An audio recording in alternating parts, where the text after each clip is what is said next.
Being a working mother, you can't do it alone. In fact, being a stay-at-home mother, I'm gonna venture to say you can't do it alone. And you really need help. And whether that is hired help or family, they all have consequences. And this episode really explores that. Mom, you have to change the diaper pail. And can you put some food in Ollie's bowl? You know there's trash cans, right? This place is a mess. Hello? What? So within my own relationship with my mother, there's a lot of figuring out your footing and how to make your mother feel satiated as you become your own person, but also wanting them to feel needed and loving them and going into that older relationship of when you were a little girl. And this relationship begins to explore that more deeply as her mother's getting more comfortable in this environment. What the hell? What? Where's my ice cream? I threw it out. Oh. You told me earlier that you'd like some changes around here, so I took initiative. So great. Lionel. Okay. I just need you to clear things with me before you go and throw out a bunch of perfectly good food. Initially, I just wrote Mean Nanny because she's a mean girl, and there is an effectiveness to being a mean girl. I went through a year of being a mean girl while I was going through an awkward phase, and I let my wit and my cruelty help me socially. Bullying should never be accepted, but as a nanny, there is something to it. The gentleness is gone, and it's bare knuckles. And it works with Alice, and I think it's useful for Anne.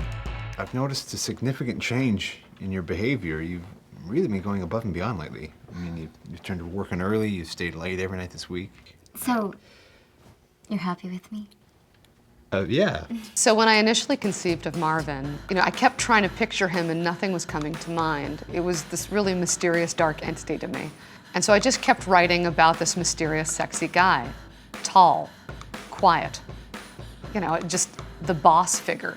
I started realizing that everyone was picturing him very differently, that they were throwing out names of known actors that were all character actors and all very different. Everyone was just sort of projecting their sort of weird sexual fantasy onto this character. So casting him became incredibly complicated. We got really lucky in finding Alden because he is unbelievably sexy and talented, but unusual. But he comes off in this likable and unassuming way, where there's all this mystery to him. Knowing that I have your support makes me feel like I can do anything.